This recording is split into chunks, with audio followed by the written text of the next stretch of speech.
Semana do Agro 2025, sejam todos muito bem-vindos aqui ao Agrocultura, o seu destino online para mergulhar no fascinante mundo da agricultura através do podcast. Alisson, mais um ano aqui na roda de conversa da Semana do Agro.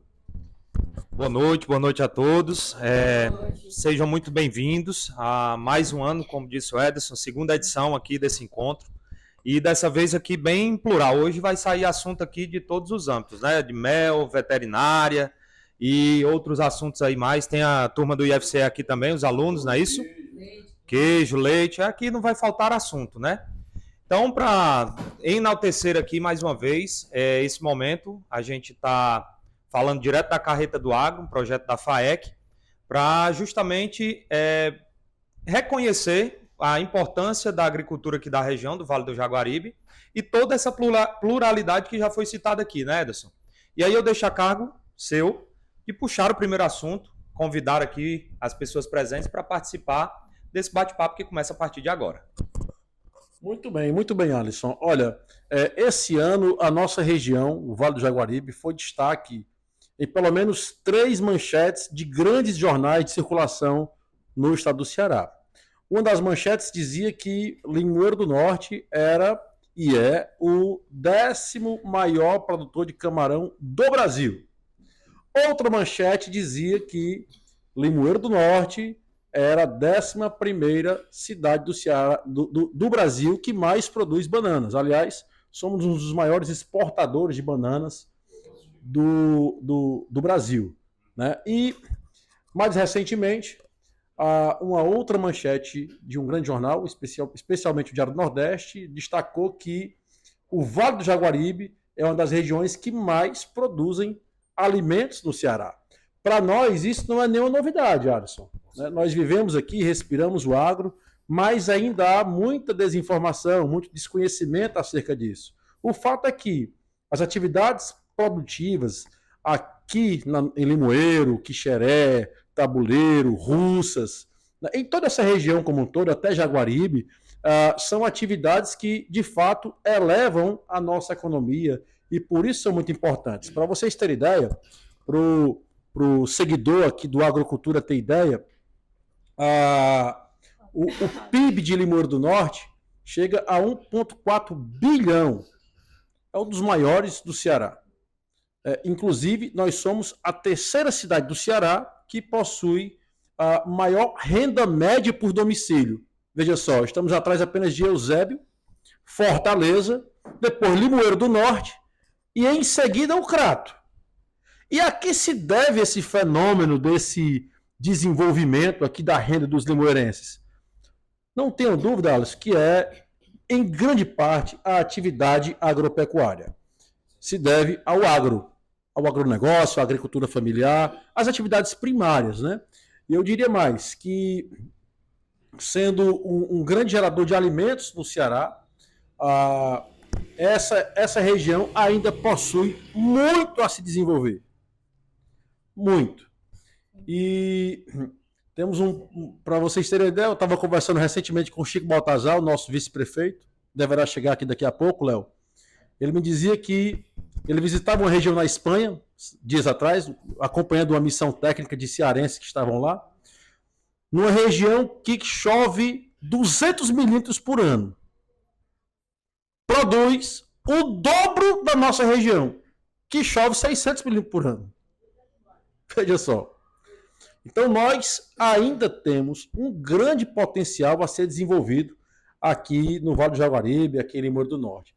Afinal de contas, temos um dos solos mais férteis do mundo e isso propicia para que essas atividades possam se desenvolver.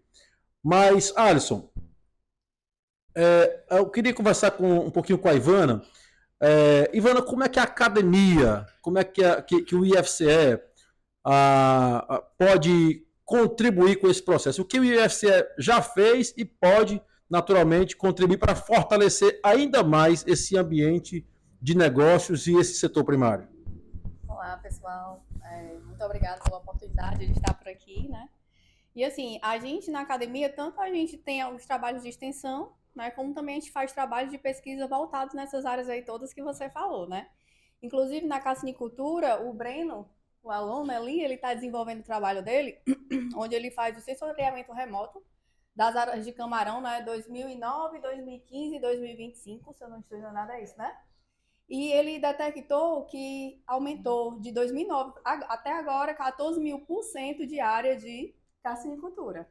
Então, você imagina que você não tem nem noção, a gente não tem nem noção do quanto cresceu. A gente sabe que cresceu, a gente sabe que tem muito, né? Então, a gente ajuda muito nesse sentido. Então, o trabalho que ele está fazendo com o professor Clênio, muito bom, né? E eu fico só instigando, né, para que façam mais. A gente também tem outros trabalhos desenvolvidos, que é na parte de automação, de fazer os parâmetros, né? Que a gente sabe que a pessoa que trabalha lá com a cassinicultura tem que fazer aferir o oxigênio dissolvido na água 4 vezes na noite, né? Então é trabalho humano, né? E o professor Marcelo, no Instituto Federal, ele desenvolveu um dispositivo em que ele fica lá e aí ele faz a aferição em tempo real. Você está tudo acompanhando aqui. Se tiver alguma coisa anormal, ele alarma. E o produtor tem isso, né? Então, quanto é que o produtor pagaria por um produto desse que está já na fase final, já está lá no viveiro, pegando esses dados em tempo real, né? Então, a academia contribui muito nesse sentido. Além disso, né, a gente tem projetos de extensão que vão nas comunidades, que a gente ajuda alguns produtores. E aí, na parte, você falou aí que a gente tem grande potencial de banana, de cassinicultura, eu também vou puxar para a minha sardinha do leite, né, meninas? As produtoras de queijo aqui, né?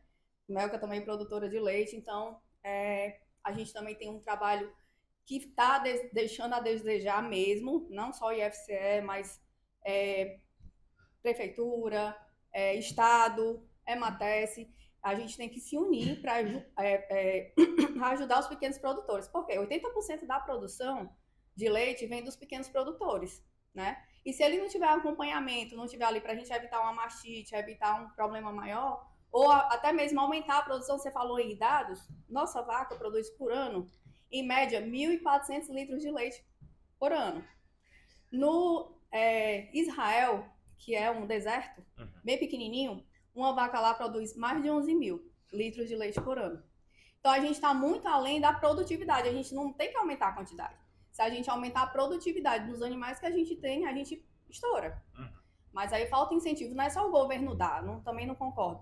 Mas o pequeno produtor e os produtores também tem que ter uma forcinha também, né? Não adianta você só dizer que tem que fazer assim, assado, e não fazer, né? Eu trabalho muito nessa barra de sanidade e a gente está vendo muito problema e é isso, a mastite é o principal problema da sanidade, né?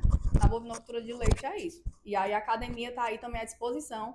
A gente tem professores que trabalham com forragicultura, como o Rodrigo Gregório. A gente tem professores que trabalham com diversas formas para poder ajudar. Falta também, a gente sente muita falta também do pessoal de fora solicitar a nossa ajuda.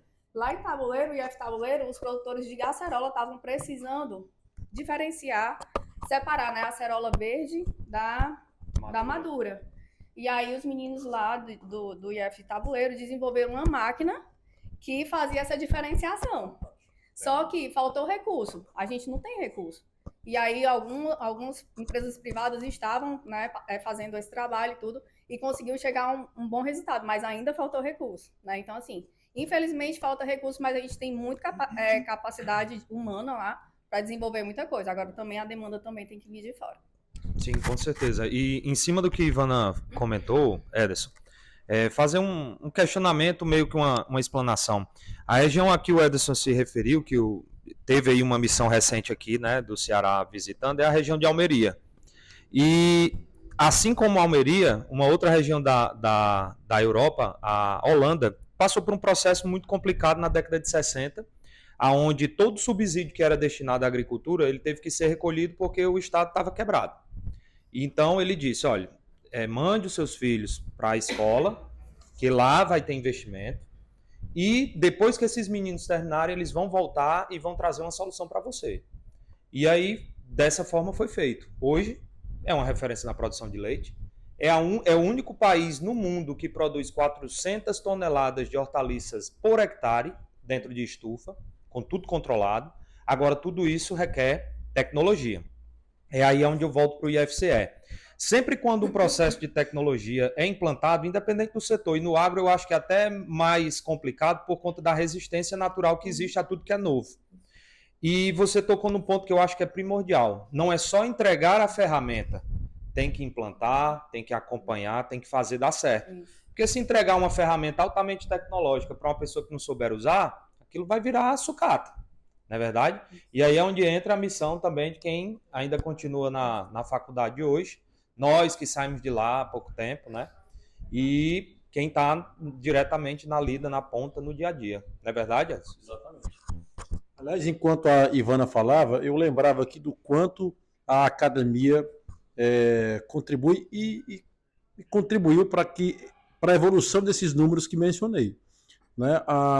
É preciso citar aqui, mencionar e registrar o nome do professor Ariosto Holanda, que batalhou para que o Centec fosse ali implantado, né? O Centro de Ensino Tecnológico, e formar profissionais, né? Na área de alimentos, na área de nutrição, na área de agronomia.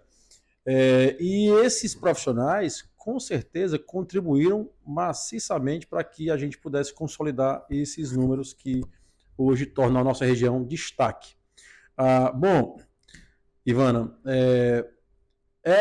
ela agora é internacional. Né? Ela agora é internacional, ela, né, já está em outro patamar, possuidora de um dos méis mais saborosos do Ceará. Eu estou falando agora com a nossa querida Melka. Melka, conta um pouco para nós, para o seguidor que está em casa ouvindo, como é que foi essa experiência de representar o Brasil, o seu estado, o Ceará, nesse extraordinário evento que aconteceu na Dinamarca dias atrás. Fala um pouquinho para a gente da sua experiência lá. E como o mel brasileiro, como o mel cearense foi recepcionado lá pelos estrangeiros. Boa noite, né, pessoal? Obrigada pela oportunidade de estar aqui. E assim, o Apimondia, que é o Congresso Mundial de Apicultura, para mim, assim, foi um sonho a ser realizado, né? Porque quem me conhece a minha história. Há poucos anos atrás eu estava começando e em tão pouco tempo tá onde eu consegui chegar. E assim, o evento, o Apimondia, a gente chega lá e a gente conhece assim um mundo da apicultura totalmente diferente. Porque aqui a gente vive dentro de uma bolha, pode-se dizer, dentro do nosso país, focada numa produção somente olhada para estudos que determinaram aquilo dali e virou verdade absoluta. E quando você chega lá, você vê todos os países. Então você vê a produção de cada país, como é totalmente diferente, e como a abelha se adapta não só a um tipo de forma de se produzir. É tanto que quando... É uma coisa que eu estava até falando ontem no IF, lá na palestra, conversando com os professores depois, e assim, aqui a gente tem uma verdade absoluta de que a produção tem que ser naquela colmeia padrão, que foi desenvolvida pelo Langston tantos anos atrás, que tem todas aquelas medidas. E quando eu cheguei lá, eu vi diversos tipos de colmeias. A gente visitou alguns apicultores e os quadros diferentes, colmeias diferentes, e nem por isso muda a produção, deixa de se produz da mesma forma. Então, assim, a gente se amarra a uma verdade absoluta, a um modelo. É tanto que se a abelha só se produzisse em uma caixa específica, ela não fazia nem ovo. Não se produzia em árvore, em cupim. Então, assim, lá a gente consegue ver o mundo em si da produção da abelha. A gente vê tecnologias, produtos diferentes, muita coisa inovadora mesmo, assim. E a gente vê a produção de cada país, como, por exemplo, a questão de alguns testes que se fazem de antibióticos, que aqui a gente não precisa, graças a Deus, porque nossas abelhas são bem saudáveis devido à genética africanizada. Lá tem muitos países, como, por exemplo, a Argentina, se usam muito antibiótico. Então, lá tinha testes que faziam na hora para saber se o seu mel tinha antibiótico. Eu até fiz no meu, graças a Deus não tem como dar, porque aqui ninguém usa antibiótico em abelha. Se tivesse dado, tinha que saber quem era que estava dando, né? Quem era que estava dando, porque...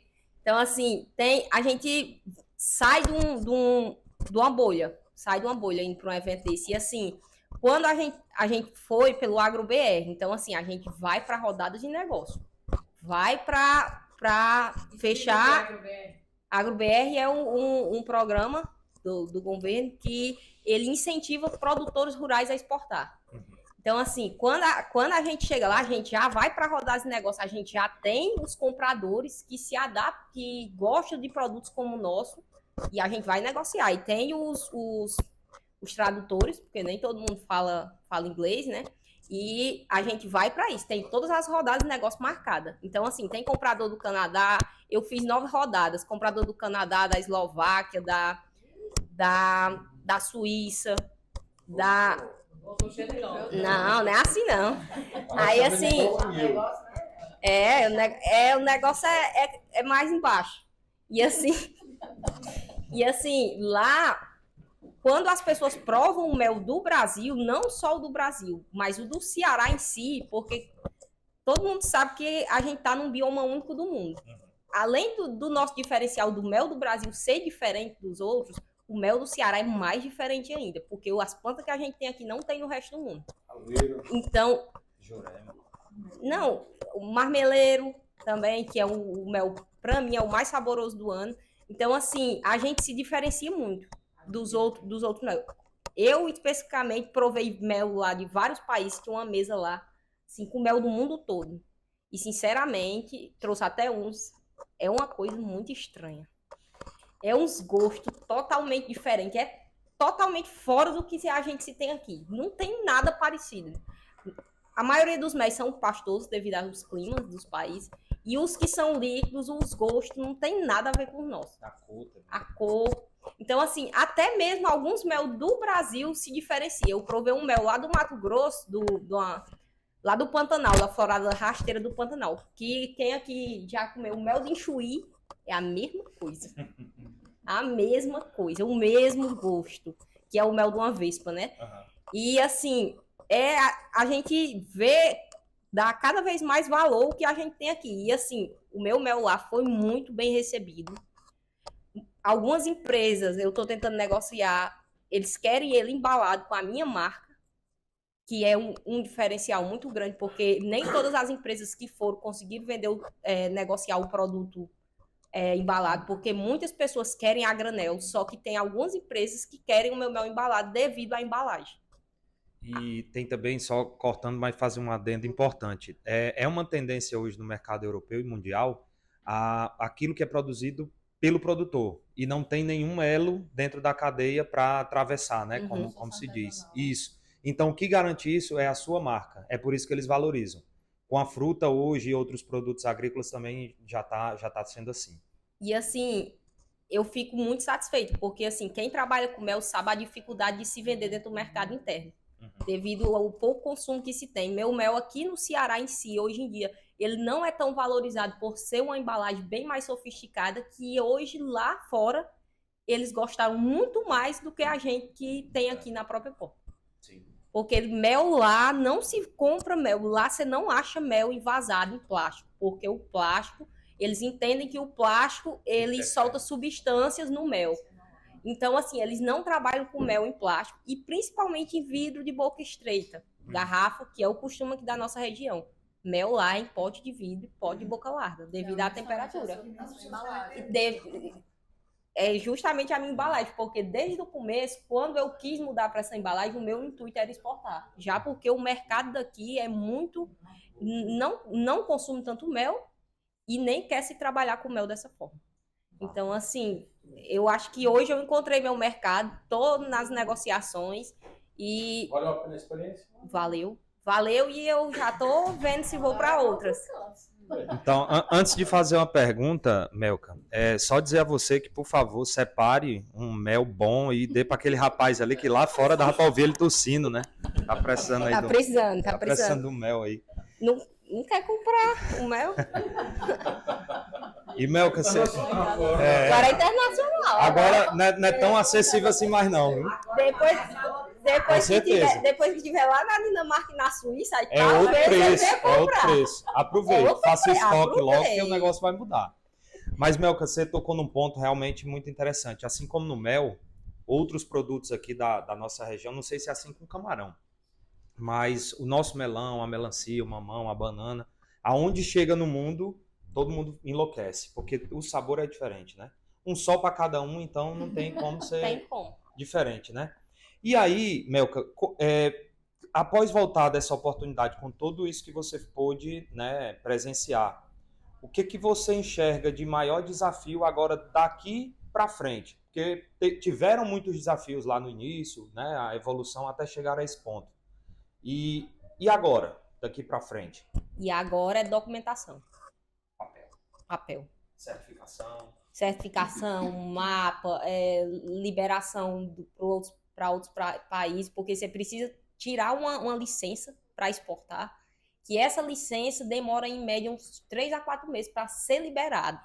E assim, um dos maiores problemas que a gente tá é porque assim, eu tive um CIF aprovado há pouco tempo, mas a gente não teve condições de colocar para frente, de investir na estrutura. E eu tô com um CIF terceirizado. Então, assim, é outro entrave que a gente acha dentro do Ceará, porque vocês sabem, dentro do Ceará não tem um entreposto que exporte direto.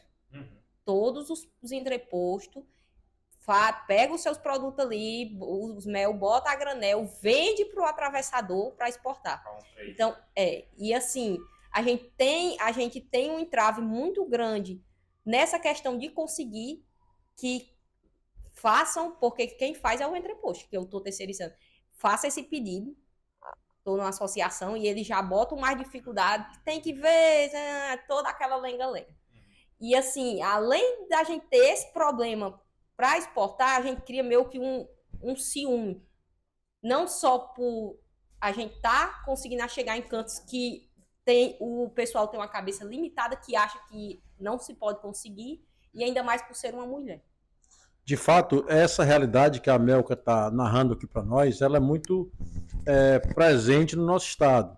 Percebam que outro dia, por exemplo, eu estava observando uma reportagem que dizia que o Piauí era o segundo estado do Brasil que mais produzia e exportava mel. Eu fiquei curioso com aquela informação e fui atrás. Piauí? E nós estamos em que lugar? Lá atrás. Não, tá errada essa conta. E aí, através do Sebrae, eu tive a oportunidade de visitar aquelas áreas de Novo Oriente, Parambu, aquela região de fronteira ali. Eu terminei descobrindo, Melka, que o mel produzido no Ceará pelos nossos valorosos apicultores, em sua grande maioria, vai para as mãos dos atravessadores. Muitas vezes porque o Ceará não dispõe ainda de um serviço de inspeção eficiente e rápido o suficiente para poder dar a resposta ao produtor. E o nosso mel vai pelas fronteiras para o Piauí e lá é beneficiado e vendido para o dobro do preço. E o mérito todo quem ganha é o estado do Piauí, e o dinheiro que embolsa são pessoas que não são os nossos produtores. Uma grande injustiça. Mas prosseguindo, nós estamos aqui na Semana do Agro 2025. Estamos na carreta do agro. Agradecer, né, Léo, a parceria da FAEC, Isso. a parceria do Sebrae, a parceria da Prefeitura de Limoeiro, Secretaria de Agricultura, SEMAPRE, nosso amigo Raul, Secretaria de Desenvolvimento, nosso amigo Pimpão lá. Agradecer ao canal Agrocultura, que nos dá aqui esse espaço para conversarmos um pouco. Agradecer à Academia, IFCE e demais instituições que fazem esse evento acontecer, especialmente a você, Léo, e a Fabíola também, que encampam essa luta aqui para fazer aparecer esse setor que é muitas vezes mal interpretado, mal entendido, mal visto, e vocês estão conseguindo virar a página da imagem da agricultura no Vale do Jaguaribe. Muito obrigado, mas eu vim aqui só fazer um parêntese, porque eu estava ali observando vocês falar. Eu sou potiguar e eu sou apaixonado pelo Ceará. E vocês me fascinam, cara. E pela Ivana também. Pela Ivana nem se fala, né? Mas vocês me fascinam não pelo... Eu até me arrepio. Porque não pelo orgulho que vocês têm de ser cearense, mas pelo orgulho da qualidade do que vocês produzem. Cara, eu fico arrepiado assim porque eu acho massa. Melka tá falando do produto dela, ela não tá falando do produto dela porque é produzido no Ceará. ela está falando do produto dela, que é produzido no Ceará, e se destaca em qualquer lugar pela qualidade. Você falou agora um pouco da melancia, do melão, da banana, do camarão, certo? Tudo com a qualidade espetacular. Cara, isso me fascina demais. Eu me inspiro em vocês para tentar ser uma pessoa melhor. E ainda tem uns queijos, né? Ó, Já chega lá. No leite ainda. se eu chegar nos queijos, aí, meu amigo, é um baile. Teve agora recentemente o Enel e a gente até brincava, sabe? Com o pessoal da Bahia, né? O pessoal, os caras dizendo, ei, a gente veio arrastar. Aí eu falei, cara, o concurso é de qualidade do queijo, pô, não é de tamanho de estado, não. Né? Então, assim, Você imagina aí eu na Dinamarca, só tinha eu e mais dois cearenses. Todo mundo lá, sul, sudeste, nordeste, a briga. Porque, assim, os premiados do Paraná, que ganham o Apimondia todo ano como o melhor mel do mundo, vai olhar lá no site de onde é o mel, de que é a florada do mel dele, do Marmeleiro. Aí tiraram esse mel do Marmeleiro da onde? Onde é no Paraná que tem esse pé de Marmeleiro aí? Entendeu? Então, aí massa. fica a briga no grupo. Aí eu digo, não tem, vocês não ganham do Ceará não adianta. Aí começa. Então, assim, eu queria só deixar esse registro por causa disso, sabe? Porque vocês são espetaculares e fazem produtos espetaculares. Então, o agro, quando a gente vem com a proposta, né, de Semana do Agro e que está sendo abraçado por todas essas entidades que você destacou, é assim, a gente querer mostrar à sociedade a importância do agro dentro dela. Tomara que a gente consiga fazer no domingo a invasão do agro na corrida do agro e fazer um espetáculo bem interessante aqui, uma coisa do nível de qualidade do cearense, certo? Então, Corrida do Agro, domingo, a partir de que horas, Léo? 6 horas da manhã, 5h30, a concentração, já com movimento aqui, aquecimento, brincadeiras. Quantos inscritos na corrida? Aproximadamente 800. A maior corrida de rua segmentada do interior do estado do Ceará e focada no agronegócio, na agricultura. Isso é maravilhoso. Isso. Bom, Alisson, em meio a essas reportagens que a gente viu também, né? Sim. Eu percebi que o Ceará, o Vale do Jaguaribe especialmente, possui 4 municípios entre os 10 maiores produtores de leite do estado do Ceará. Gente, isso torna a nossa região, repito, uma das maiores produtoras e ricas do Ceará, do sertão. Isso aqui é algo espetacular. Os leites atualizando, são 5. Então vamos lá. Morada Nova, Jaguaretama, Jaguaribe, Limoeiro do Norte e Iracema entrou na lista também dos 10. 5 dos 10 maiores produtores de leite do Ceará estão aqui no Vale do Jaguaribe. Olha que riqueza, né? Isso influencia diretamente, Fabíola, na renda do nosso produtor, do nosso munícipe. O limoeirense ganha em torno de R$300 ou R$400 a mais do que o cidadão da cidade vizinha aqui, que pertence ao mesmo cluster de municípios com o mesmo potencial. Isso faz toda a diferença. Eu até brinco às vezes, Regiane. O Zitrone aqui é um restaurante chique, como disse, né? Mas é um excelente restaurante. Tá cheio de segunda a segunda. Eu vou para casa, eu passo ali direto, eu percebo a movimentação, né? Enfim, mas em se tratando de leite, eu queria falar com Fabíola. Ela é presidente da Associação Cearense de Queijos Artesanais. Fabíola, qual é a situação hoje dos produtores artesanais de queijos e o que a gente pode esperar em termos de legislação, de certificação para esses produtores? Boa noite, Pipão. Boa noite, Alisson. Prazer estar aqui novamente nesse mesmo local com este evento. Espero próximo ano a gente dar continuidade ao evento. É importante, como você falou, o setor carece disso, né, de estarmos aqui dentro da cidade transmitindo, né, através das redes para a população, explicando um pouco, falando da importância e também contextualizando, né, números, perspectivas e mais, né. Especificamente a cadeia do leite é uma cadeia muito sofrida. No estado de Ceará, eu digo sofrida por questão, é um custo alto, né? Hoje, para você produzir leite, tem um custo alto, isso impacta muito. A gente não vê o impacto quando tem alguma coisa, os insumos são caros, a maioria são exportados e tal. Aí você não vê o impacto disso nem no supermercado, quem sofre, né? Não é nem o supermercado, nem a indústria, sempre cai no espinhaço do produtor. E aí, ano após ano, dia após dia, as coisas vão se somando e a cadeia vem pagando esse preço, né? Muitas vezes o produtor fica desanimado, desiludido, mas mesmo assim, não, como é tradição, né? Como é uma coisa muito tradicional, muito cultural aqui da nossa região, os números que vocês aqui, você e a Eusileide acabaram de falar, falam por si só. Então, a questão dos queijos artesanais, ela entrou como uma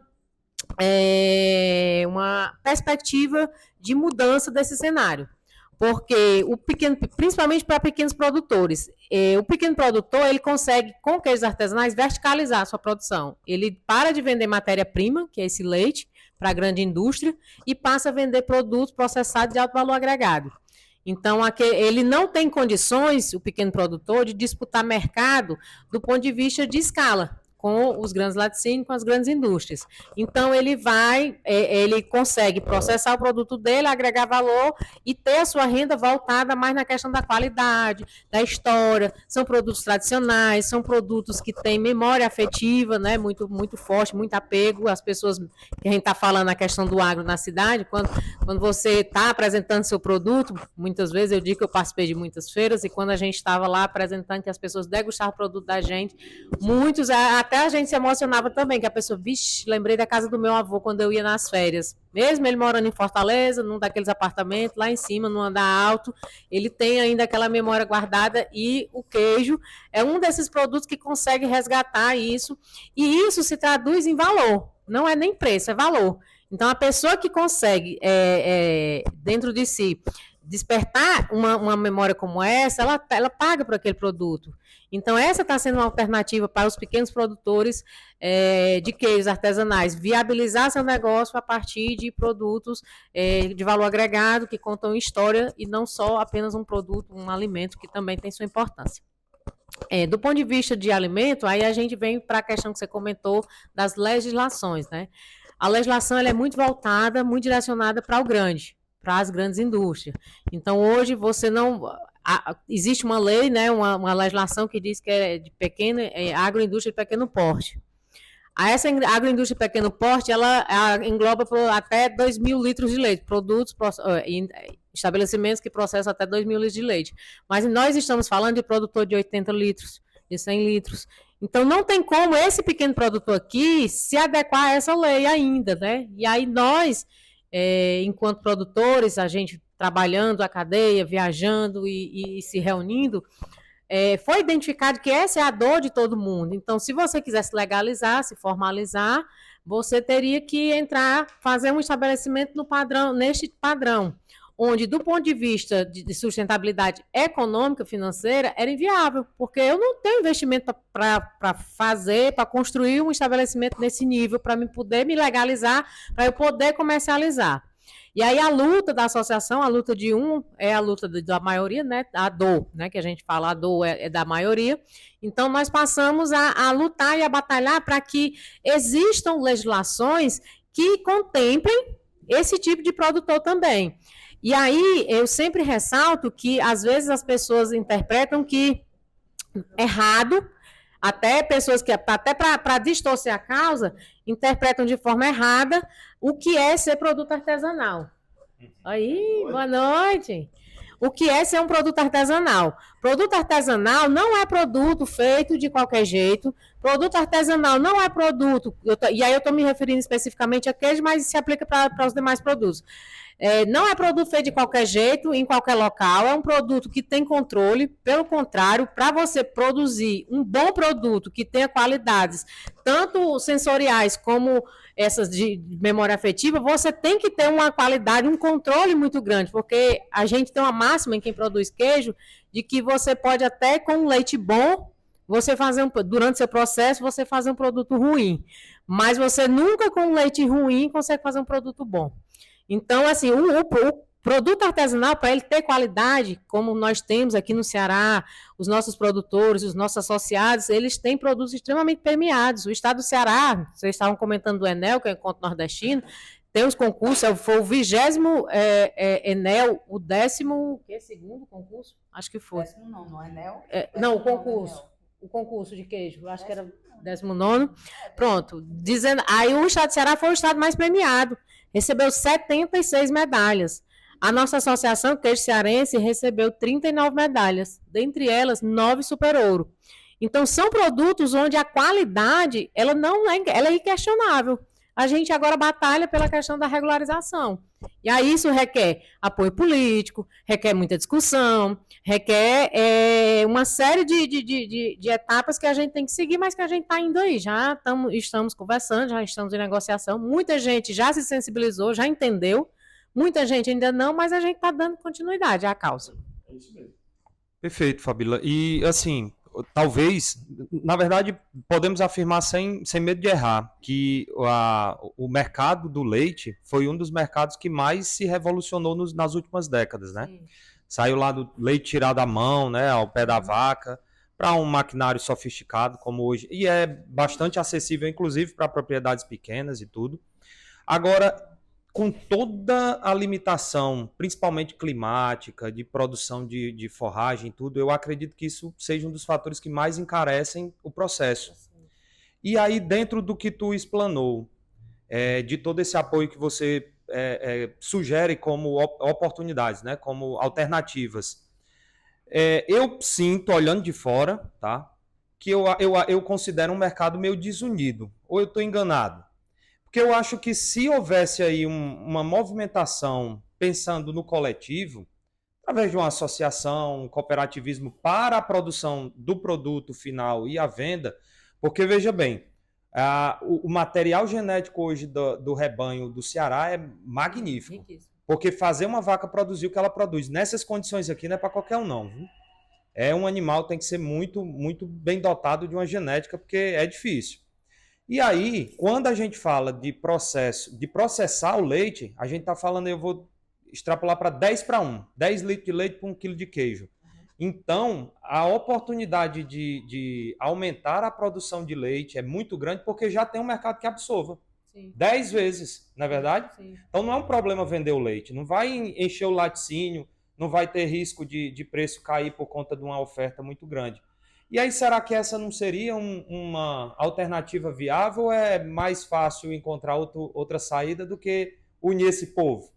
Eita, é difícil. O leite, ele tem, assim, por ser uma cadeia, a cadeia mais importante, né, que tem hoje, né, até eu estava lendo uma matéria que diz que o leite está presente em 99% dos municípios brasileiros.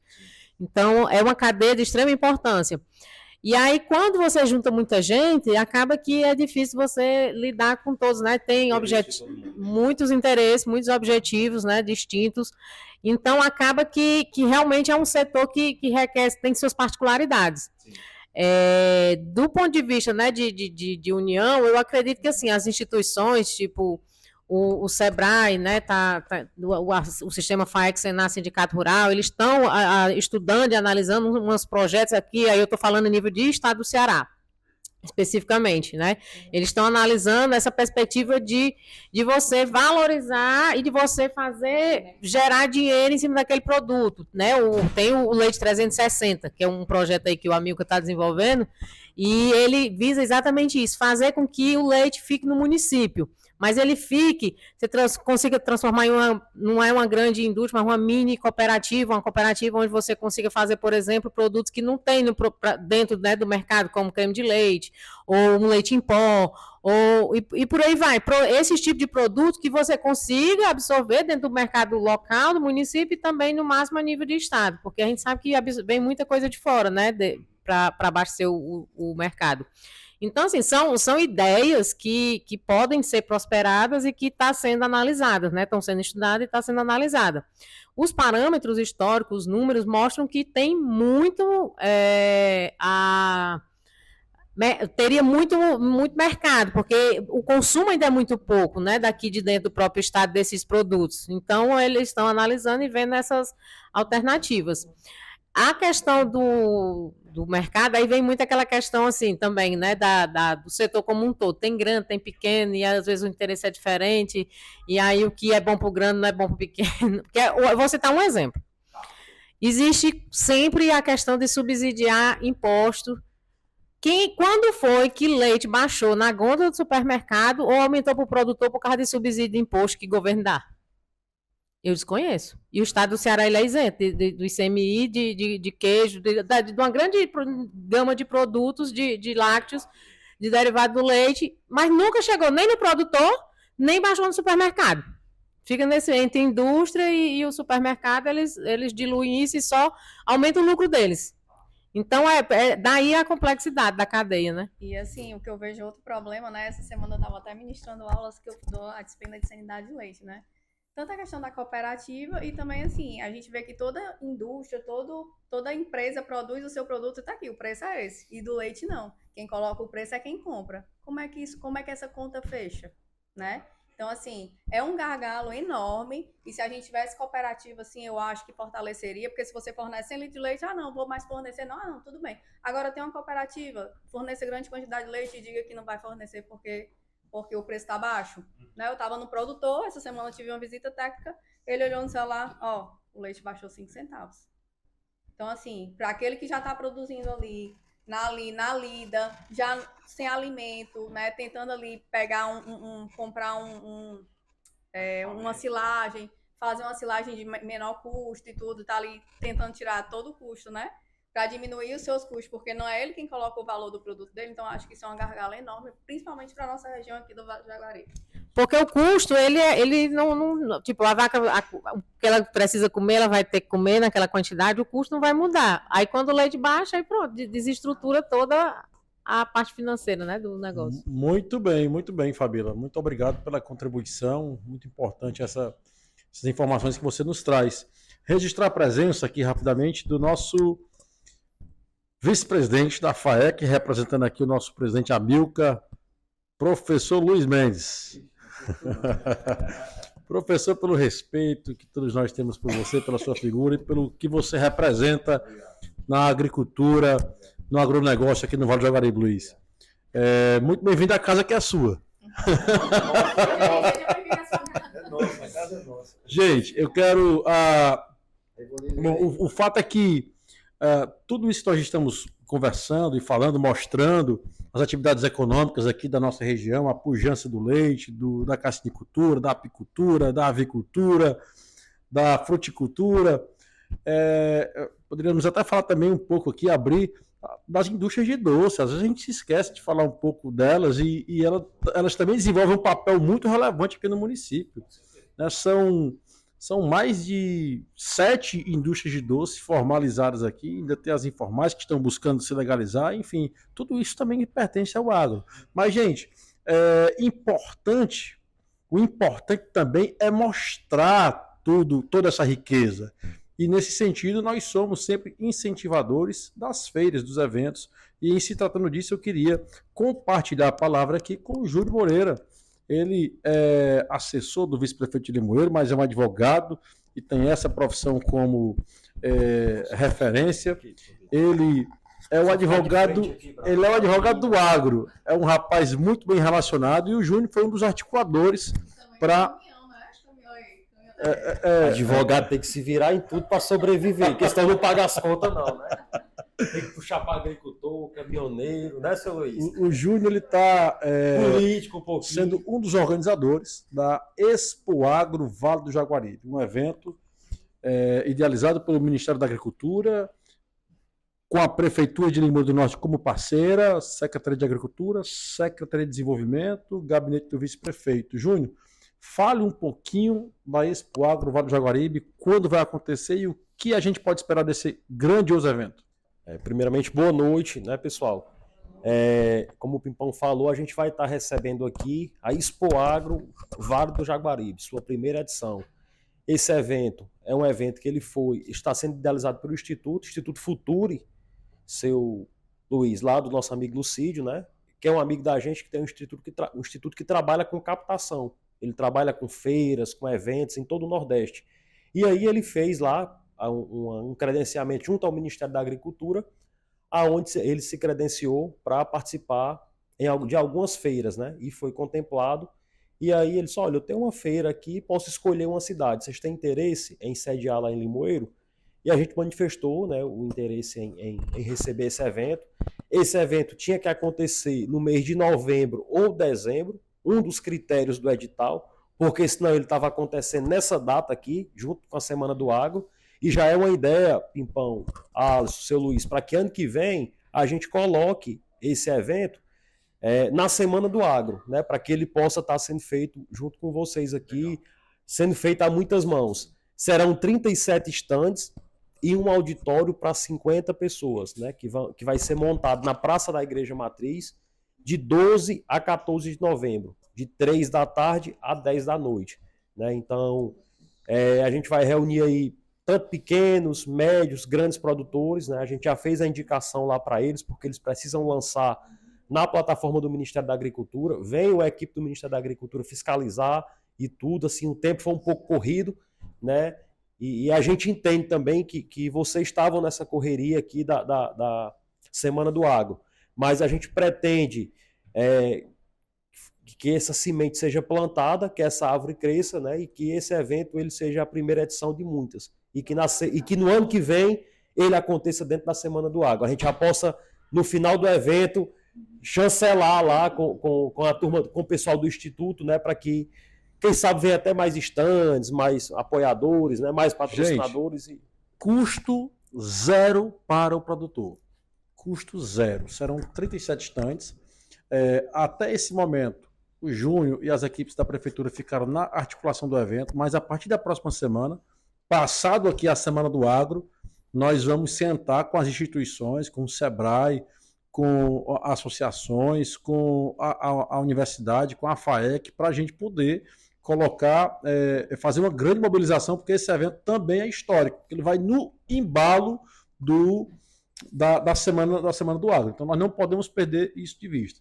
Júnior, os dias do evento? 12, 13, 14 de novembro, de 3 da tarde a 10 da noite, na Praça da Matriz. Né? Tem algumas empresas, Alisson e Pimpão, de questão de trator, assim, o evento ele está pouco divulgado, mas ele está muito comentado, né? Muita gente falando no WhatsApp, eu queria comprar um estande, quanto é, eu queria levar minha empresa, né? Precisamos de mais, né, Júnior? Precisamos de mais divulgação. Então,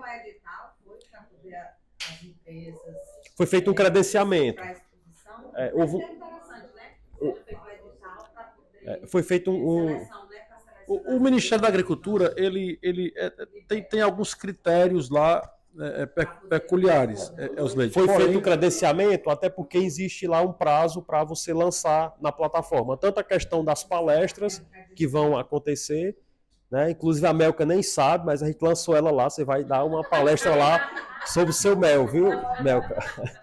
Né? Então, gente, nós contamos a partir da semana que vem, finalizou a Semana do Agro, com o potencial de vocês, do Agrocultura, para a gente poder mobilizar a página no Instagram. Já temos a página do Instagram, Expo Agro Vale do Jaguaribe. Então, eu vou curta lá. Vocês comprem. Quero registrar a presença do doutor Ailton, que acabou de passar aqui, sair agora, mas vocês estão acompanhando. Registrando o doutor Ailton aqui, que acabou de passar. Ivoniza, chega por aqui. Nosso vice-prefeito Chico Baltazar, de esquerdinha. Aqui o vice-prefeito, representando também a prefeita Dilmara. Enfim, e vamos adiante. Olha, Alisson, muitas vezes eu percebo que o produtor... Júnior, muito obrigado, tá? O produtor tem o maior esforço de produzir, tem a paciência para colher, mas falta a esse produtor uma coisa chamada empreendedorismo. Falta ele o cacuete da venda, da comercialização, da gestão do seu negócio. E nesse sentido, eu queria conversar com Elzileide, do Sebrae. Como é, Elzileide, que o Sebrae pode ajudar os produtores nesses pequenos e médios negócios? Boa noite a todos, boa noite, Pimpão, Alisson, os presentes, produtores, né?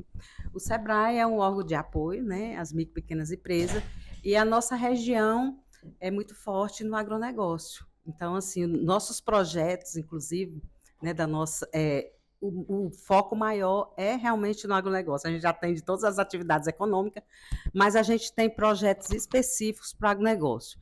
Então, a gente tem projetos na área do leite, né, leite e derivados, onde a gente atende toda a região do Vale do Jaguaribe, né, não só Limoeiro, toda a região, são 16 municípios atendidos pelo Sebrae. Logicamente que a gente não atende todos os municípios e todos os projetos, né, mas assim, onde tem maior número daquela atividade, né? E a gente tem projeto na área da fruticultura também, projetos na área da apicultura e outros projetos também que atendem o agronegócio de um modo geral. A carcinicultura está vindo aí muito forte na região, a fruticultura a gente não se fala, o Pimpão já falou aqui dos números no início, né? Então, assim, o papel do Sebrae é promover o desenvolvimento, né, através de missões, de ações de tecnologia, em parceria com o IFCE e outras instituições de ensino, né? Então, assim, a gente está à disposição do nosso produtor, né, para poder estar atendendo dentro das cadeias produtivas da região, né? Que a gente tem. A região do Baixo Jaguaribe, gente, é muito forte. A gente aqui tem tudo. Todas as cadeias produtivas que você possa imaginar tem. Então, assim, a gente foca muito os nossos projetos em cadeias mais fortes, né? Vamos dizer, as cadeias onde tem o maior número de produtores. Mas isso não quer dizer que a gente não atende as demais cadeias. A gente atende também, a gente está aberto para trabalhar junto a esse produtor. Então, procurem o Sebrae, né? Vão lá, a gente está à disposição para atender juntamente com os parceiros, que a gente tem as parcerias fortes com o Senar, com a FAEC, com as instituições de um modo geral, bancos, né? A gente tem uma parceria muito forte com os bancos. Então, assim, a gente está tentando, junto com esse projeto Território Empreendedor, unir todos os municípios, né? Eu tenho visto a região da Ibiapaba, os municípios de lá, que no estado do Ceará é um exemplo para a gente. A gente está buscando também se desenvolver, mas a gente ainda tem uma certa dificuldade. Então, a gente precisa do apoio político, né, do envolvimento dos gestores e dos empresários, de um modo geral, para a gente unir o Vale do Jaguaribe, porque eu acho que quando a gente conseguir isso, a gente vai conseguir crescer e conseguir ainda ser mais bem visto como a gente já é, né, em termos de produção, tanto da área na indústria como na agroindústria também. Então, assim, fico feliz de participar desse podcast. Não vim no ano passado, né? Passei aqui mais para cumprimentar, né? E porque me convidaram as meninas, eu não sabia que se desenvolvia dessa forma. Fiquei muito feliz, aprendi muito hoje aqui com vocês, né? E estamos à disposição, o Sebrae está à disposição, né, das instituições, dos produtores, para a gente trabalhar em parceria. Falando em empreendedorismo, né, a gente do IFCE, nós também, a gente tem um grande apoio do Sebrae, né, em tudo que a gente precisa nessa parte. A gente tem plantado, sim, a sementinha do empreendedorismo no aluno para ele sair com seu próprio negócio.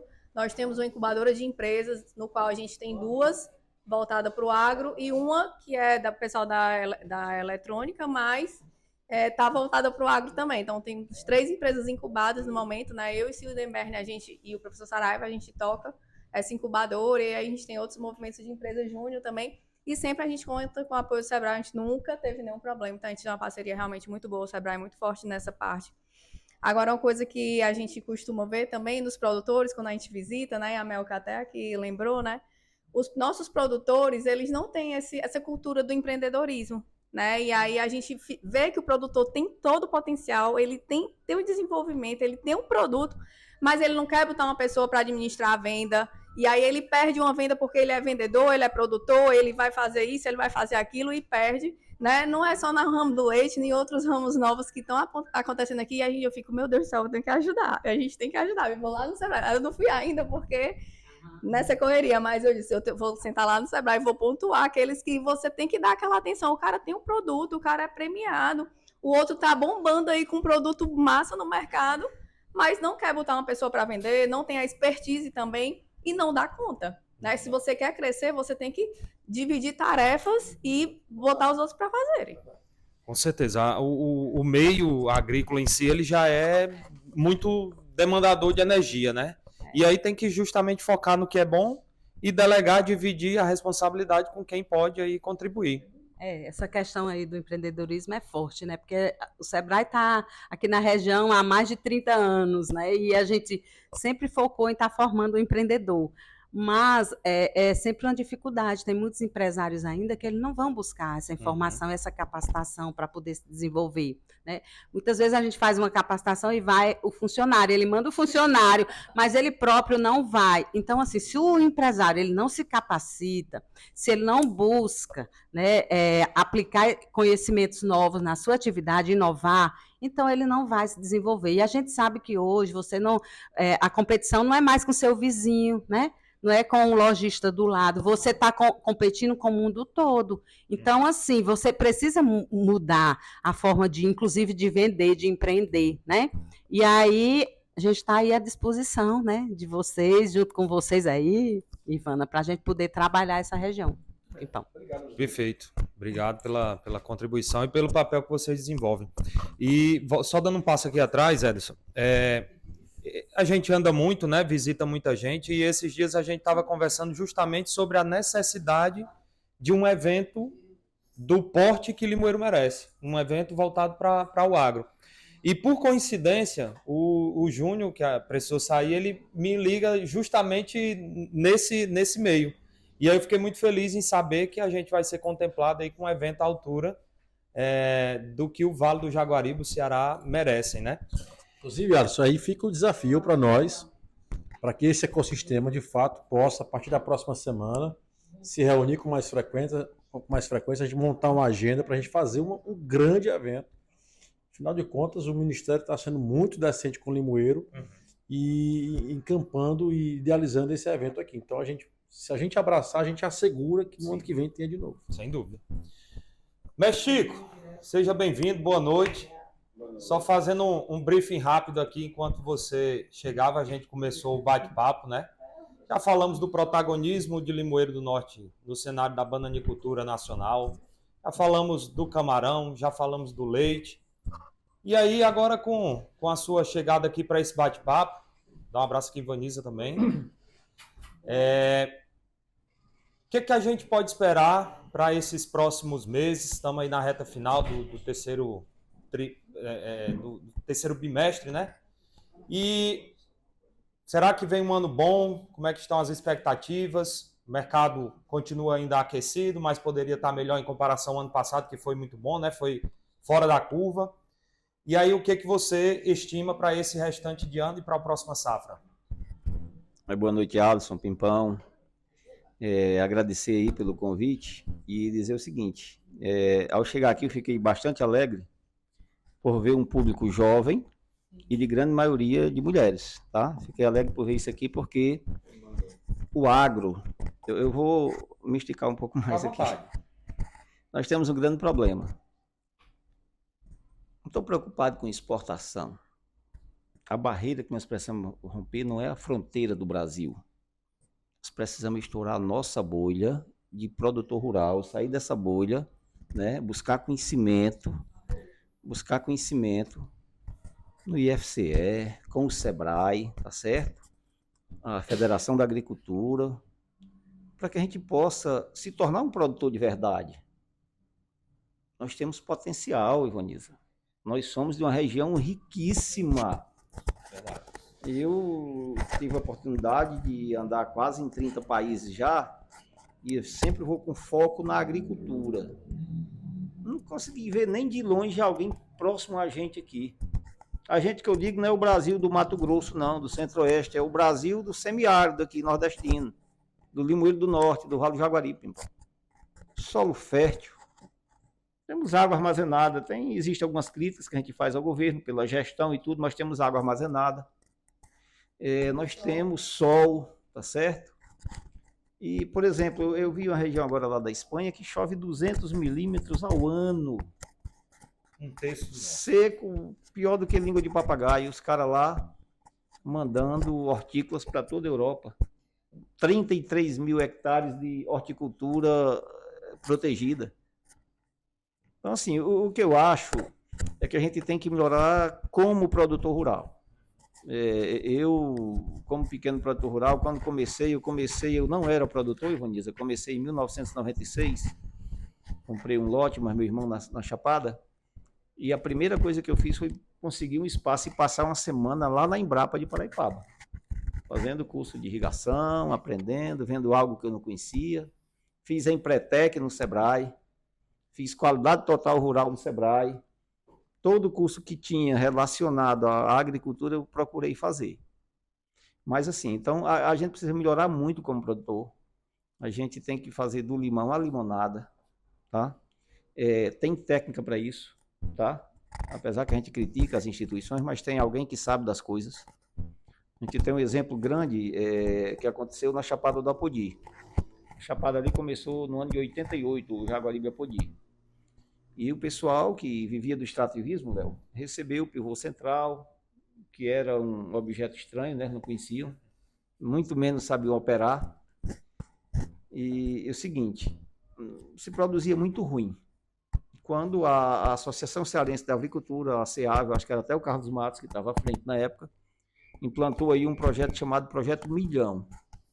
E nesse projeto, a CEAV contratou uma assistência técnica vinda da Bahia, né, do setor privado, e esse cara aí deu um giro aí de 360 graus na Chapada. O pessoal literalmente não sabia trabalhar com o que tinha. Então, para mostrar a importância da assistência técnica, a importância de aprendermos, nós precisamos aprender a cada dia, Ivanisa, a cada dia precisamos aprender. A gente não conhece de mercado. Então, assim, é investir. Nós hoje aqui, que somos do setor de fruticultura, vou chegar daqui a pouco na resposta da tua pergunta, eu saí de uma produção aí de 20 toneladas por hectare de banana, a gente vai atingir agora com implantação de tecnologia, com trabalho, com análise de folha, análise de solo, fertirrigação, nós estamos batendo esse ano 46 toneladas por hectare. Isso a nível nacional, se tratando de banana prata, é muita produção. A média é 35, né? A média é boa. A média é Se boa. você pegar na Chapada, tem gente aí produzindo menos de 20. Então é o seguinte, o que a gente precisa? É fazer do limão a limonada, como? É pegar a sua pequena área e tornar ela competitiva, Léo. Tornar ela produtiva. Diluir o custo dentro da O área. pessoal fica falando dos grandes laticínios de leite. Cara, busca uma alternativa. É fácil? Não é, não tem nada fácil, tudo é difícil. Mas a gente precisa buscar. Eu acho que essa busca é incessante. A gente não pode parar. E os mercados, por exemplo, o mercado que eu me refiro melhor é o mercado da banana. Esse momento não é um momento bom, é um momento difícil, porque nós temos as safras de sequeiro do Pernambuco e tem uma parte aqui do Ceará, que elas, de certa forma, elas impactam muito no mercado. O mercado agora está saturado, está cheio. Tem gente aí na Chapada, pequeno produtor, que não consegue sequer escoar a safra, não consegue vender a produção. Mas por quê? A questão que eu falei da bolha. A gente precisa estourar essa bolha. O cara tem um dos melhores solos do Brasil, da Chapada do Apodi, é um pequeno produtor, mas não busca implantar qualidade, não busca profissionalizar, o que a esposa do Léo estava falando há pouco tempo aí, o cara não se preocupa em melhorar. Então, ele tem um cliente que leva fruta para o Ceasa, e o Ceasa é um tipo de mercado que hoje, no mundo moderno, ele está basicamente acabado. Hoje, o distribuidor do supermercado, ele vem, pega na roça, Ivaniza, ele não vai mais descarregar caminhão no Ceasa. Ele leva direto do produtor para o CD do supermercado. E muitas vezes para a gôndola do supermercado. Então, isso mudou. Então, esse cara ele não investiu lá no passado. Aí, a fruta de sequeiro vai para dentro do Ceasa, então impacta que o pessoal prefere a fruta sadia, né? A fruta saudável, produzida ali com a chuva. Então, esse pessoal tem muita dificuldade. Então, a única alternativa que é essas pessoas saírem dessa bolha. sair dessa bolha, porque enquanto a gente vende essa banana aí pelo dobro do preço que eles vendem no mínimo o ano todo, né? Mas o quê? Buscando parcerias sérias. Sim. Distribuidores sérios, né? Como a gente trabalha com 2 grandes distribuidores a nível do Nordeste. Esse pessoal atinge aqui toda a região Nordeste e parte do Norte, como o Sítio da Serra e Sítio Barreira. Eu acho que é isso. Eu acho que a gente precisa, de certa forma, pegar uma broca boa e furar a bolha para que a gente possa sair da zona de conforto e poder melhorar. Sim. Eu estou falando isso depois de 29 anos que sou agricultor, né? Que eu sou de origem agrícola, mas eu não era agricultor. Eu era garçom, eu era vigia e passei a ser agricultor no dia 7 de setembro de 1996, tinha até data. Mas assim, é buscando. Vai chegar ao topo? Jamais. Ao topo só Deus, né? Mas a gente tem que buscar o aprendizado. Tem, todo lugar tem. E é querer. Se o cara quiser melhorar, ele vai atingir novos mercados, ele vai conseguir ser reconhecido lá na ponta. É verdade, Chico. E assim, dentre tudo que você falou, ainda tem o fato de a nossa região ser privilegiada de poder produzir o ano todo, que não é uma realidade para muitas outras regiões do país, né? Foi isso agora que inclusive foi visto lá. Tinha o pessoal da FAEC também estava lá na Espanha. Os berries, né? As frutas vermelhas, né? O mirtilo, morango. Eles vão agora, né? Então, vai ter um experimento na Ibiapaba. Tá? O estado do Ceará celebrou lá um pacto com a empresa e assim, produz muito bem na nossa temperatura. Lá os caras estão produzindo uma temperatura altíssima, com pluviometria muito baixa. Tem uma aqui no Chapadão, um projeto piloto também de mirtilo. Produz. Pois Ele não fica grande, mas produz. Não, mas mirtilo lá não é grande. Mirtilo lá é pequenininho também, entendeu? Então, mas os caras estão organizados.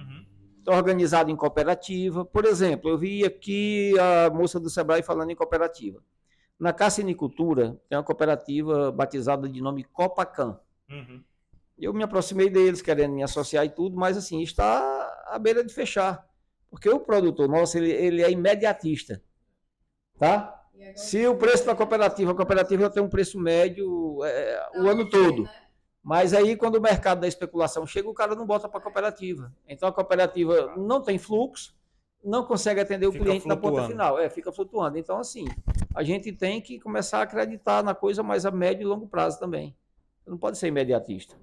Se você cultiva o camarão de 120 a 150 dias, mas aí o povo é acomodado, quer receber o dinheiro na composta. Despesca o camarão fresco, que para o cliente lá na ponta, esse camarão fresco ele pode ser um problema. O cara pode se decepcionar na hora de consumir esse camarão e nunca mais voltar. Diferente do que vai para a indústria. Ele sai no gelo da comporta, vai para um sistema que é todo frio e depois congelado, depois higienizado, né, para ser comercializado. Então, assim, a gente precisa melhorar muito. Essa é a minha visão. Eu acho que esse aprendizado ele não pode parar, não. É verdade. Nada está tão bom que não possa melhorar, né? E em 2008, quando eu entrei na faculdade, que já era o FESA, viu, Léo? Josivan Barbosa era o reitor na época, e ele disse uma coisa lá nesse período que de lá para cá eu evidencio quase todo dia. Ele dizia que a agricultura não tem mais espaço para amador. E aí se a pessoa não procurar, né, um mecanismo de sair da bolha, como você disse, e cada um tem a sua. Tem uns que estão mais avançados, tem uns que nem tanto, mas todo mundo tem uma bolha para furar, né, para romper. E isso é em todos os aspectos, o produtivo, o tecnológico, o comercial, o empreendedor, tudo isso já foi falado aqui um pouco, né, Ederson? E aí, Chico, outra coisa que a gente já vem observando também aqui na região já é uma diversidade grande, né, falando da fruticultura. Mas hoje a gente já vê muito comentários, por exemplo, de uma cultura que até então não era tão comum aqui que eu falo no Vale do Jaguaribe. Já está um pouco expandido ali no litoral do Rio Grande do Norte e na região do Acaraú, que é o cacau. Aqui na região já se olham com outros olhos também para a cultura do cacau e eu acredito que seja talvez o próximo fator de investimento dentro do nosso agronegócio aqui, local. Que inclusive tem pesquisa na região. Já há muito tempo. O nosso amigo Diógenes Abrantes acompanhou, né, uma pesquisa, eu acho que tem mais de 10 anos essa pesquisa. Tem acho que 15 anos, né? Na visita lá, tinha um professor lá do Instituto Federal lá da Bahia, que estava com a gente, que ele também é produtor de cacau. E ele disse que tranquilo, a nossa região vai muito bem. No Acaraú já tem áreas produtivas, assim como aqui, né? E áreas bem avançadas, com potencial produtivo muito bom. O grande problema dele é quando ele é novinho, que o vento rasga aquela folha muito grande, né, e sensível. Precisa de uma proteção. Proteção de saco de cebola. Acabou. Eu tenho uma frase, viu, Alisson, que ela tá virando bordão, né? Que pequeno é quem pensa pequeno. Exatamente. Tá? A gente pode ser um pequeno, mas consistente, com conhecimento, né, com sabedoria, porque, cara, tem informação demais. O nosso mercado ele está florido de informações. Sim. Tá? E não precisa inventar a roda de novo, não, ela já está inventada, está feita faz tempo. Perfeito. Eu acho que o produtor, a maioria dos empresários, tá igual a parte, uma parte da família brasileira está transferindo a responsabilidade. O pai ou a mãe de uma família que não consegue sozinhos educar um filho, quer transferir essa responsabilidade para um professor que cuida de uma sala que no mínimo tem 25. Então isso não dá certo. Do mesmo jeito tem alguns empreendedores que querem isso, entendeu, Ivana? Acho que a gente não pode transferir essa responsabilidade, ela é nossa. A gente é quem tem que botar a bola no campo, driblar o adversário e, quem sabe, tentar fazer o gol. Você estudou, foi atrás de querer melhorar a sua produção e conseguiu. E não parou. Sabe o que nós fizemos? A última atacada? Eu, mais um amigo, nós peitamos o gerente de uma multinacional. O cara, 25 anos trabalhando na multinacional, nós temos uma área que é menos de 40% da área da multinacional e tiramos o cara, ele veio trabalhar com a gente. Tá certo? Então, assim, é investir em conhecimento. Tem gente no mercado precisando ganhar dinheiro e a gente também, né? E a produção do Chico tá em 46 toneladas. 46 toneladas por hectare. Eu também até comentei aqui com o Alisson, o açaí também que está chegando aqui, né? E aí a nossa amiga também desenvolveu um produto que é o açaí com mel. É para poder um pré-treino que vai, né? Então, assim, coisas que a gente está produzindo aqui, né? Do nosso local. Isso é fazer do limão a limonada, né? Isso mesmo. Já dizia um amigo que o indivíduo é do tamanho do seu sonho. Se você sonha pequeno, vai passar daquele teto. Você sonha grande. É por isso que nós chegamos aonde estamos, eu diria. Porque o limoeirense, ele ousou. Ele foi mais além, ele pensou grande. Que foi o que trouxe a academia para cá. A universidade, né? Grandes limoeirenses que foram protagonistas em suas épocas. Como as instituições da academia favorecem muito o crescimento da região, né? E por isso que a gente sempre ressalta que, que vem a demanda de fora, né? Que, eu preciso disso, será que lá no IF não consegue? Será que na UFC de Russas eu não consigo? Será que na UES eu não consigo? Consegue. Agora falta a demanda também vir. É claro que a gente não vai resolver o problema do mundo todo. A gente até trocou uma ideia em relação a isso. Eu não sei se Fabíola falou que, né, o Rodrigo Gregório está puxando a questão da... Falou não, né? É uma coisa importante, a Fundação Ceará. Porque ele falou CE e eu defendi Ceará, né?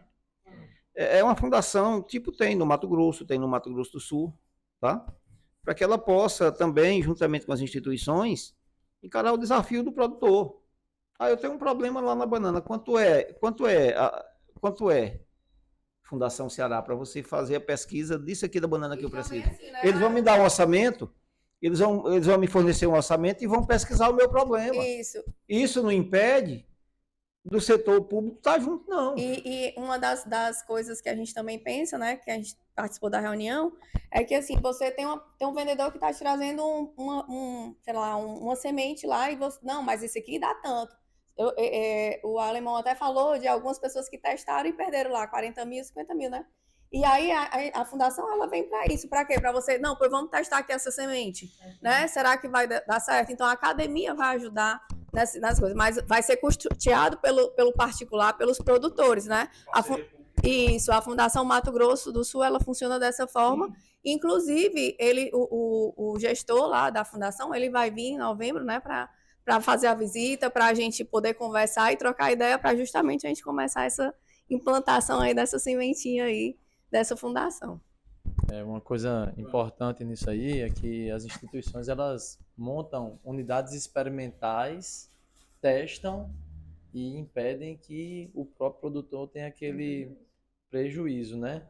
Então, assim, é super importante para vocês verem como ainda está um pouco distante, e o pessoal da produção, das instituições, eu já tive algumas oportunidades aqui em Limoeiro de pessoas me procurarem para fazerem parcerias com a UFES, lá em Mossoró, que eu sou da UFES, né? E eu chegar e olhar para a pessoa e dizer assim, cara, vocês têm a estrutura aqui no IF. Busca, faz a parceria. Os caras chegam no IF daqui e ficam maravilhados. O IF daqui o IF daqui é uma máquina super bem equipada e está de braços abertos para receber esses produtores para poder ajudar a alavancar, entendeu? Então, assim, eu acho que tem que ter mais momentos desse aqui para aproximar. Chamar a atenção também dos alunos. Assim, vocês estarem aqui é uma oportunidade ímpar para vocês enxergarem o quanto tem potencial a região e o quanto vocês podem chegar lá, desenvolver, ajudar a desenvolver e crescer também junto, viu? Então, assim, precisa sempre desse elo que as pessoas se aproximem, certo? Muito obrigado, Léo, por sua contribuição, sempre muito bem-vinda. E frisar aqui, para os nossos ouvintes que nos acompanham ao vivo aqui, essa é a Semana do Agro de Limoeiro do Norte, uma semana com uma programação intensa. Domingo teremos a Corrida do Agro, um dos maiores eventos de corrida de rua do Ceará.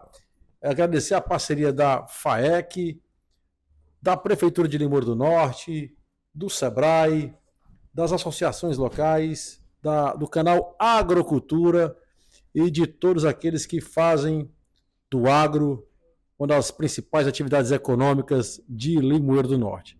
E nesse sentido, você fez menção aqui, Chico Baltazar, que as mulheres aqui hoje são maioria. Mas elas são maioria já em praticamente tudo, não é verdade? Inclusive no QI. Eu fico muito feliz porque as mulheres, os negócios, a Fabíola conhece um pouco a nossa rotina lá no escritório com a Alimentec, e eu percebo, Ivana, que os laticínios que nós acompanhamos, as agroindústrias que nós acompanhamos, que tem uma mente feminina ali ao lado, você já percebe a diferença na organização da agroindústria. É incrível isso. E esse protagonismo, de fato, é verificado, visto, e não à toa vocês são maioria aqui também, nessa roda de conversa em alusão ao agro. Nesse sentido, Chico, um pouquinho antes de você falar, nessa semana ainda nós vamos ter um evento de mulheres do agro, e nada e ninguém melhor para falar sobre isso do que a nossa querida Ivonisa. Chega para cá, minha querida, vamos falar um pouco sobre o evento das mulheres do agro aqui no Limoeiro do Norte. Como é que vai ser isso? Que história é essa? Não, primeiro agradecer aqui a seu Luiz, né, nosso presidente aqui do Sindicato dos Produtores Rurais aqui de Limoeiro e vice-presidente de Administração e Finanças da Federação, porque qual era a ideia? A ideia o ano passado realmente foi fazer uma semana que pudesse começar, porque qual era a ideia? A gente sempre olhava para Limoeiro com toda essa estrutura, mas ainda faltando um evento vigoroso no agro, né? Então, lá no ano passado, a gente começou a plantar uma sementinha, né? E aí, o seu Luiz também, junto com o IF, porque caía exatamente na Semana da Agronomia, e a gente fica muito feliz por isso, e casou dessas programações todas. Nós estamos fazendo amanhã um agrotoque aqui na Carreta, com 35 empresárias, não é? Esse ano nós estamos fazendo um rodízio, e o grande encontro de mulheres do agro do Vale do Jaguaribe será ali na cidade de Jaguaribe, mas nós voltaremos com ele em 2026. 2026 já foi declarado pela ONU como Ano Internacional da Mulher Agricultora. No mundo inteiro nós estamos celebrando isso. Nós somos 90% de todo o cliente, consumidor não, mas cliente que entra no supermercado para comprar, e nos supermercados do mundo inteiro, 8% só dos produtos são produzidos por mulheres, né? Então, assim, a gente precisa ter uma realidade imensa para mudar, e o que eu posso dizer em relação ao que eu ouvi do Chico é o seguinte: ele é da minha geração, nós devemos ter basicamente a mesma idade, Chico. Né? Não, pois é, nós devemos ter, talvez seja mais novo do que eu, tá? Mas eu digo assim, nós vimos o Ceará sair de uma monocultura, tá? Não é que a gente tivesse única e exclusivamente isso. Pecuária a gente sempre teve.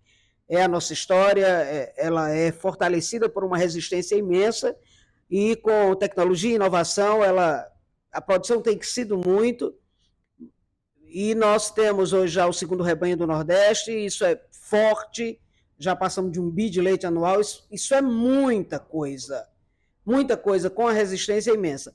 Mas nós também precisamos entender que nesses últimos 30 anos, esse atrevido do agronegócio nacional chamado Ceará, que tira leite de pedra e que agora sabe fazer, viu? Você estava falando de reserva de água, e nós temos um sistema de reserva hídrica que tem que se bater palma, porque houve visão lá atrás, não é? Mas também dizer que nós estamos, no mínimo, com 20 segmentos. Às vezes a gente comemora uma safra de 350 milhões de toneladas, mas, na verdade, nós produzimos 1 bi. É na casa do bi mesmo, de toneladas de alimento.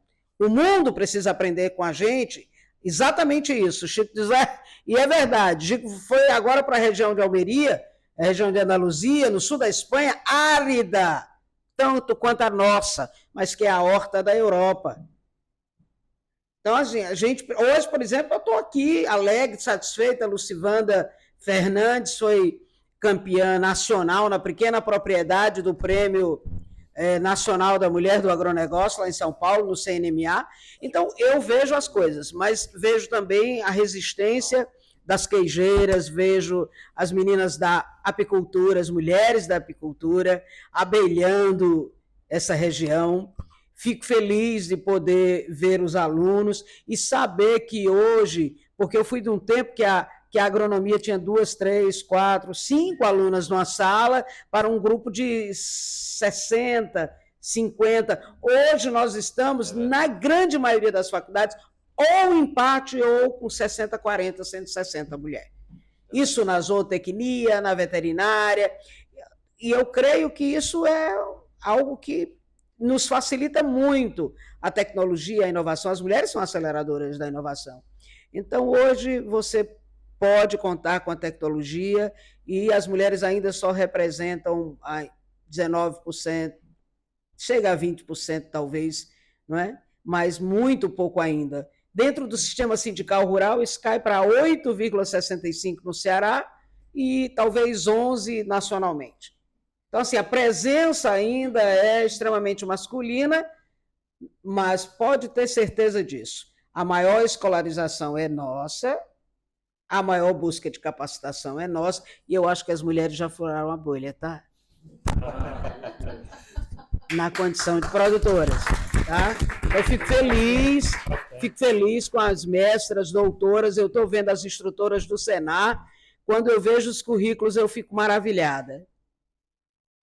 Porque há bem pouco tempo nós tínhamos técnicas de alimentos, hoje nós temos essas técnicas, engenheiras de alimento com doutorado, com mestrado, doutorado, pós-doutorado.